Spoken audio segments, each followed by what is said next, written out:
Halo teman-teman, berjumpa lagi dengan saya Yevi Clara Sasti dari Prodi Sistem Informasi 2019B Universitas Negeri Surabaya.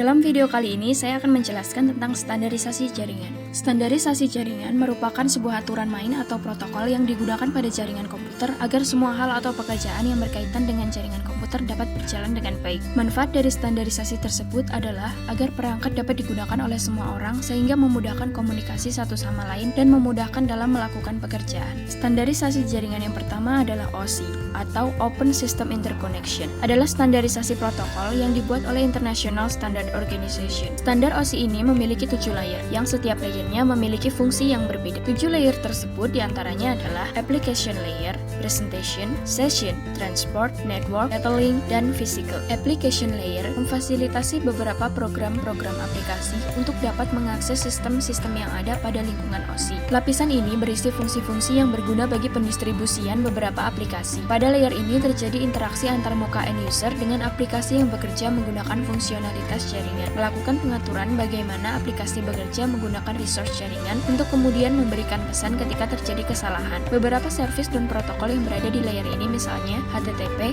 FTP, dan SMTP. Presentation layer bekerja dengan mentranslasikan format data yang hendak ditransmisikan oleh aplikasi melalui jaringan ke dalam format yang bisa ditransmisikan oleh jaringan. Pada layer ini juga data akan dienkripsi atau dideskripsi. Beberapa service dan protokol yang berada di layer ini misalnya Telnet, SMTP, dan SNMP. Session layer mengatur komunikasi antar aplikasi. Lapisan ini berhak menentukan terjadinya koneksi antar aplikasi dan menghentikan koneksi yang telah terhubung antar aplikasi yang sedang melakukan komunikasi. Session layer akan mendefinisikan bagaimana koneksi dapat dibuat, dipelihara, atau dihancurkan. Di layer ini terdapat protokol Name Recognition, NFS, dan SMB. Transport layer akan melakukan pemecahan data ke dalam paket-paket data serta memberikan nomor urut pada paket data tersebut sehingga dapat disusun kembali ketika sudah sampai pada sisi tujuan. Transport layer menjamin tidak ada data yang error maupun hilang pada saat proses pengiriman suatu data. Network layer memfasilitasi transfer informasi antar sistem melalui beberapa jaringan komunikasi yang berurutan. Dengan kata lain, lapisan ini berfungsi untuk menentukan alamat tujuan dan memprioritaskan suatu jaringan tertentu. Pada kondisi tertentu, layer ini juga akan melakukan routing melalui internet working dengan menggunakan router dan switch layer 3. Data link layer berfungsi sebagai error detection dan flow control. Data link layers dalam urutan OSI juga memiliki tanggung jawab dalam hal membungkus bit hingga membentuk data frame. Selain itu, data link layer pun juga dapat mengelola skema pengamatan fisik, misalnya saja seperti alamat MAC yang ada pada suatu jaringan. Bahkan bisa dibilang data link layer ini merupakan salah satu yang paling kompleks di antara layer yang lainnya. Hal inilah yang menjadi alasan terbaginya data link layer menjadi 2 sublayer, yaitu MAC atau Media Access Control dan juga LLC atau Logical Link Control. Tugas dari MAC sendiri adalah mengendalikan perangkat dari suatu jaringan yang mendapat akses ke medium dan juga izin ketika melakukan transmisi data.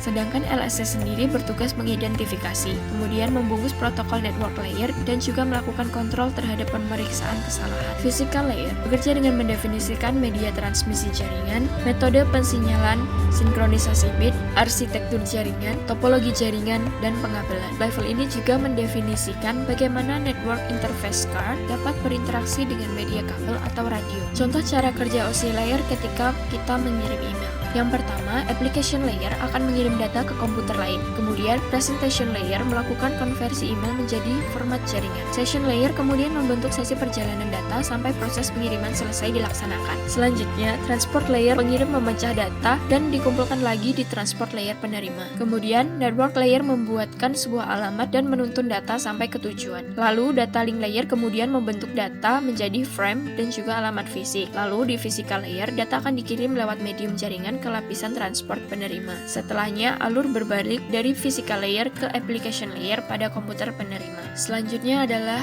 TCP atau IP, yaitu standarisasi protokol yang dikembangkan oleh DoD atau Department of Defense US pada tahun 1970-an. Model teknologi TCP atau IP ini lebih populer digunakan di pasar ketimbang model yang dikembangkan oleh OSI. Karakteristik dari TCP adalah berorientasi sambungan atau connection oriented. Sebelum data dapat ditransmisikan pertemuan antara dua host, dua proses yang berjalan pada lapisan aplikasi harus melakukan negosiasi untuk membuat sesi koneksi terlebih dahulu. Koneksi TCP ditutup dengan menggunakan proses terminal koneksi TCP. Dapat diandalkan atau reliable. Data yang dikirimkan ke sebuah koneksi TCP akan diurutkan dengan sebuah nomor urut paket dan akan mengharapkan paket positif acknowledgement dari penerima. Jika tidak ada paket acknowledgement dari penerima, maka segmen TCP akan ditransmisikan ulang pada pihak penerima. Segmen-segmen duplikat akan diabaikan dan segmen-segmen yang datang tidak sesuai dengan urutannya akan diletakkan di belakang untuk mengurutkan segmen-segmen TCP. Byte stream. TCP melihat data yang dikirimkan dan diterima melalui dua jalur masuk dan jalur keluar TCP sebagai sebuah byte stream yang berdekatan.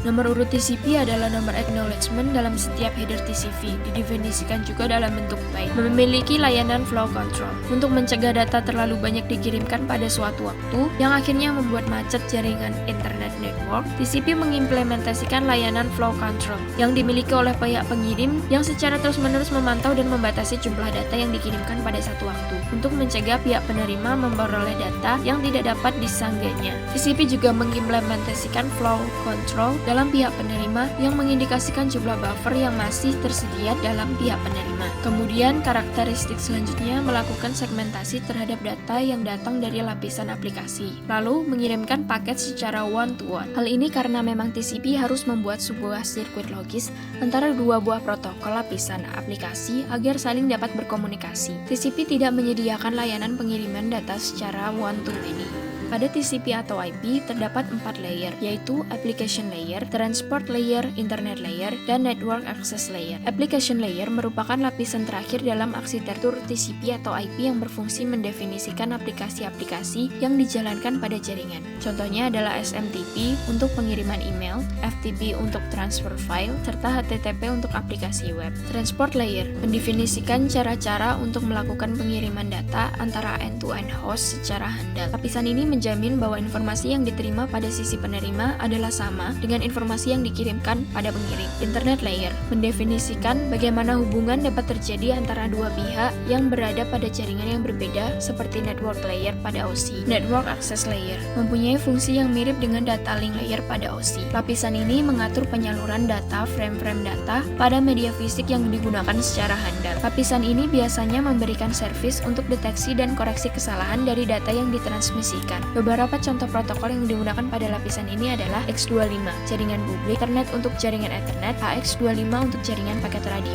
Cara kerja TCP atau IP. Yang pertama adalah datagram dibagi ke dalam bagian kecil yang sesuai dengan bandwidth di mana data akan dikirimkan. Kemudian, pada lapisan TCP, data dibungkus dengan informasi header yang dibutuhkan. Selanjutnya, data yang dibungkus dengan header kemudian dikirim pada lapisan IP. Dan pada lapisan IP, datagram juga diberikan header sendiri. Dan IP mengarahkan datagram ke tujuannya. Komputer penerima melakukan perhitungan checksum yang sama dengan data yang diterima. Jika tidak cocok, maka datagram dikirimkan kembali karena terjadi error saat pengiriman. Beberapa perbedaan dari OSI dan TCP atau IP diantaranya adalah pada OSI memiliki 7 layer dalam menjelaskan proses komunikasi data dalam jaringan. Untuk TCP atau IP hanya memiliki 4 layer.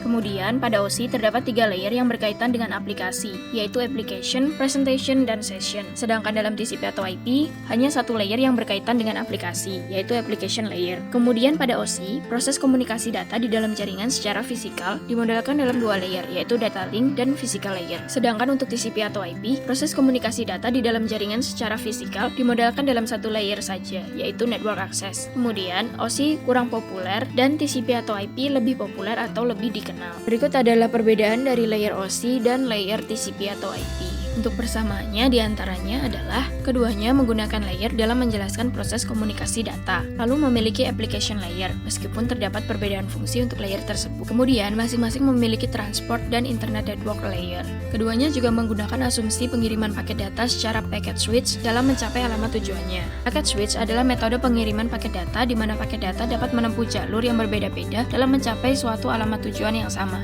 Selanjutnya adalah UDP atau User Datagram Protocol. UDP adalah salah satu protokol lapisan transport TCP atau IP yang mendukung komunikasi yang tidak andal atau unreliable tanpa koneksi antara host-host dalam jaringan yang menggunakan TCP atau IP. Dengan menggunakan UDP, setiap aplikasi soket dapat mengirimkan paket-paket yang berupa datagram. Istilah datagram diperuntukkan terhadap paket dengan koneksi yang tidak handal. Koneksi yang handal selalu memberikan keterangan apabila pengiriman data gagal, sedangkan koneksi yang tidak handal tidak akan mengirimkan keterangan meski pengiriman data gagal. Data dalam protokol UDP akan dikirimkan sebagai datagram tanpa adanya nomor identifier, sehingga sangat besar sekali kemungkinan data sampai dengan tidak berurutan dan sangat mungkin hilang atau rusak dalam perjalanan dari host asal ke host tujuan. Karakteristik UDP. Yang pertama adalah protokol yang ringan. Hal ini untuk menghemat sumber daya memori dan prosesor. Kemudian transmisi broadcast. Karena UDP merupakan protokol yang tidak perlu membuat koneksi terlebih dahulu dengan sebuah host tertentu, maka transmisi broadcast pun dimungkinkan. Yang ketiga, UDP tidak menyediakan mekanisme penyanggaan dari data yang masuk ataupun data yang keluar. Selanjutnya, UDP tidak menyediakan mekanisme segmentasi data yang besar ke dalam segmen-segmen data seperti yang terjadi dalam protokol TCP. Kemudian, UDP tidak menyediakan mekanisme flow control seperti yang dimiliki oleh TCP. Lalu, UDP bersifat connectionless. Pesan-pesan UDP akan dikirimkan tanpa harus dilakukan proses negosiasi koneksi antara kedua host yang hendak bertukar informasi.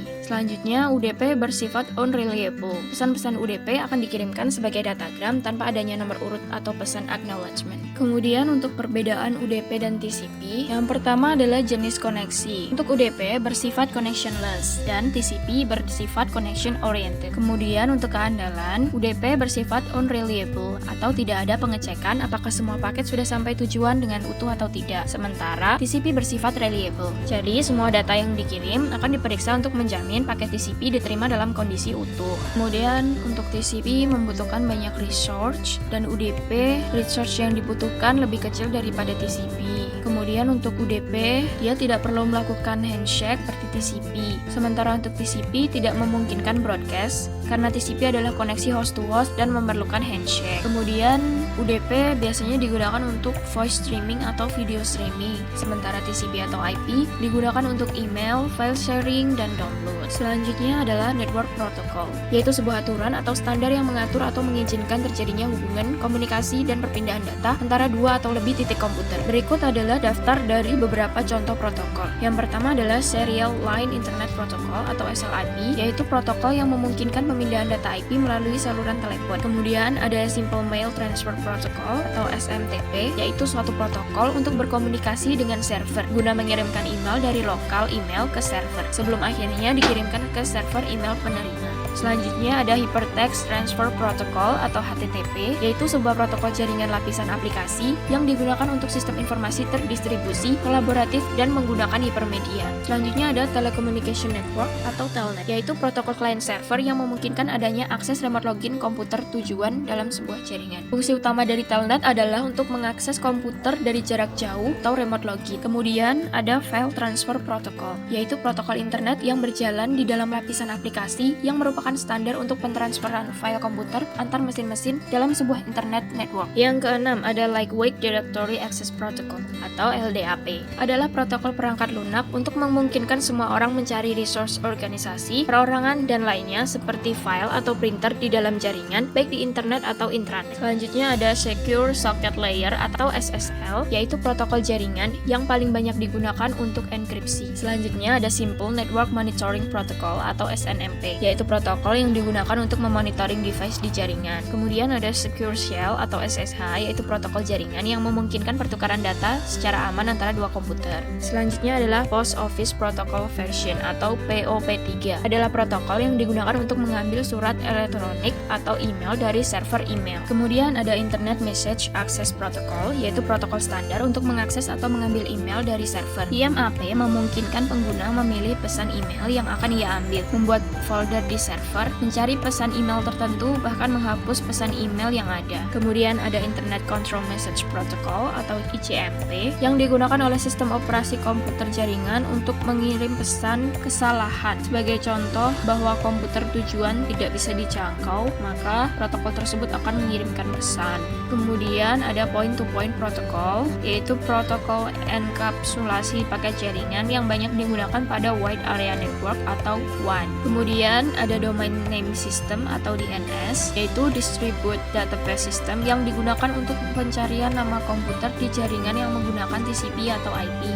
Yang terakhir adalah HTTPS atau Hypertext Transfer Protocol Secure yang merupakan versi aman dari HTTP yang dilapisi SSL atau TLS sebagai protokol komunikasi data di World Wide Web. Kemudian terdapat well-known port atau reserved port, yaitu port standar atau port umum yang sudah diterapkan atau reserved oleh IANA atau Internet Assigned Number Authority. Port ini hanya dapat diakses oleh sistem account atau root account. Kemudian ada registered port yang dapat diakses oleh program dengan program aplikasi yang digunakan oleh user account biasa. Sekian video penjelasan dari saya, semoga berguna untuk kita semua. Terima kasih.